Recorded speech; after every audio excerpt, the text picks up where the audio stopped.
Here are the horoscopes for the week of the 24th of February to the 1st of March 2020. We begin the week with a new moon in Pisces at 4 degrees, and this is at 3:33 p.m. UK time on Sunday the 23rd. Venus is square Jupiter, and a square is often when we have two aspects that don't see eye to eye and we need to bring them into alignment.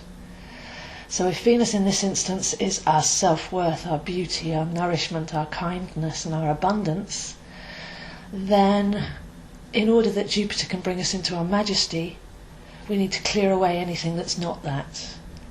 Any beliefs about ourselves that injure our self-worth, that make us smaller than we are. And the whole week really is about washing away and dissolving, in Pisces, limited beliefs, negative emotions, and the fake personality story that's built up over the centuries. Because with Jupiter we're walking towards another grand conjunction on the 4th of April, where we really want to clear the space to step into our majesty and realise our full potential. So under the 2-week window of the new moon in Pisces, who are you really? Masks and delusions begin to slip away. Clear vision and focus reveal themselves in our inner eye. So to know, to feel, to be authentic, we need to tune in. Pisces is the emotional field. It's beyond the 5 senses, but it's also the last sign of the zodiac. So it's a great rinsing, getting ready for the spring equinox when we spring forwards. This is looking in to see if the murky waters can be cleared. What can we leave behind? What can we wash away? And this can only be done through feeling. So if we listen, in order to become our greater self, and there's really no option as we head towards this grand conjunction, then washing away anything that's no longer us. So what we'll find is we've built up a story, I'm always the one that, or we've taken an instance that happened in the past, and out of fear of repeating it, we've kept on telling ourselves that story. But we're ready to let that go now, even if we don't know what we're growing into. Pisces is very much surrender. Coming out of the control mind as we've got Mercury retrograde in Pisces. Not having to know, not having to plan, not having to have the attachment to an outcome, but just to fall back and float in the waters of all potential, and to let go of all the structure and the density that's limiting us. So diving into our full potential, that's very much this week. Seeing the beauty around us, seeing our beauty within, letting go of thought, tuning into feeling, just allowing, without having to know, ourselves to be in a state of perfecting. So let anything come up that's not that, explore it, get the message and release it.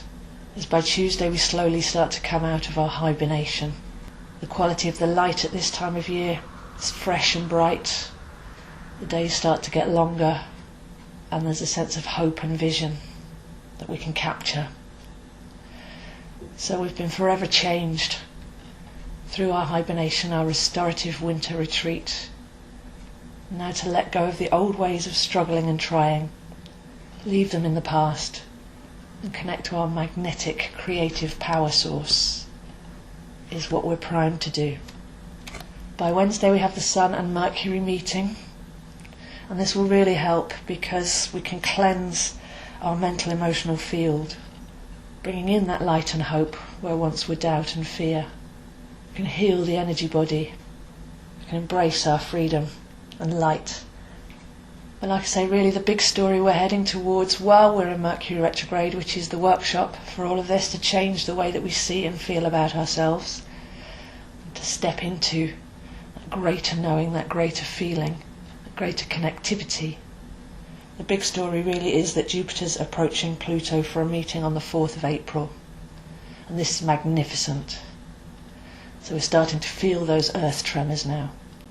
We're returning to our power after centuries of injustice.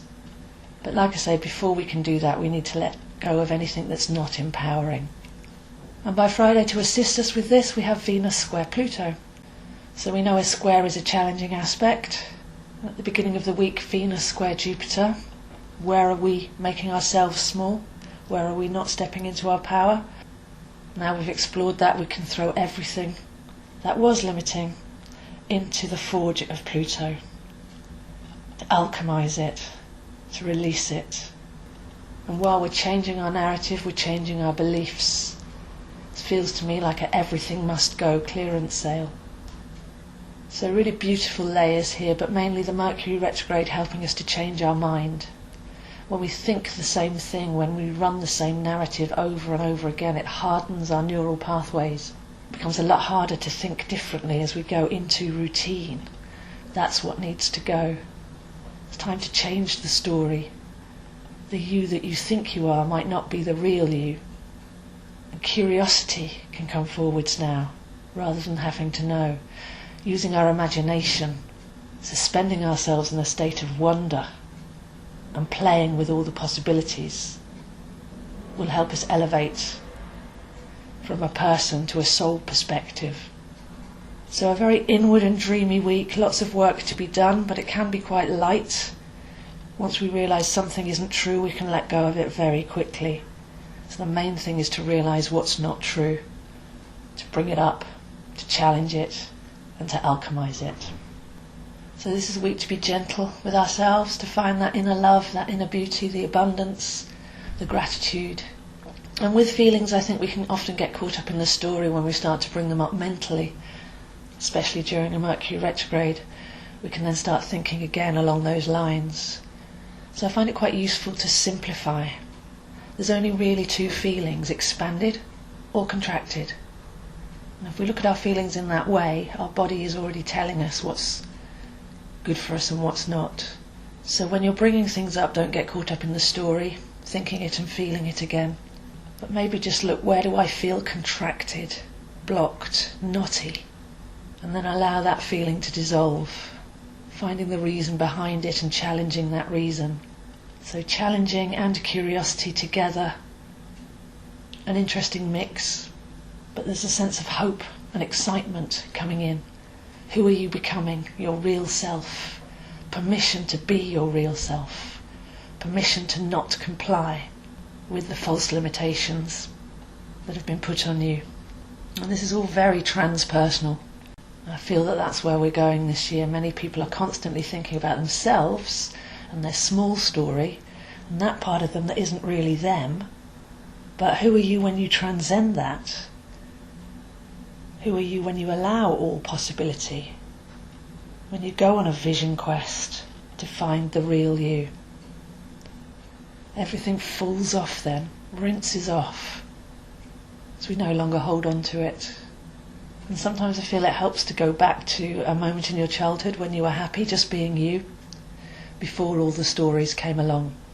To reconnect to that happy child that hasn't been indoctrinated and shut down, and to come from that place of simplicity and wonder. So a deeply immersive week, lots of energy in Pisces, lots of letting go and rinsing, and we do have a goal point of early April to be able to create the space and to go on this epic journey. So if you'd like to know where this is happening for you, then have a look at where 4 degrees Pisces is in your chart. I'm happy to help you do that. If you'd like to email me, zoehines7@gmail.com. I'm available one-to-one or online for a soul plan reading, which can give you direction and purpose and show you how to release whatever you're holding on to. I also have courses and products in my shop and gift vouchers available for readings or courses or products. This video is available on YouTube, Zoe Astro, along with many others, and my daily write-ups are at AstroZo, Facebook, at ZoeHines7, Instagram. So wishing you a profoundly immersive and releasing week, so we're gently guided every step of the way. So those are the horoscopes this week, and I'll see you next week.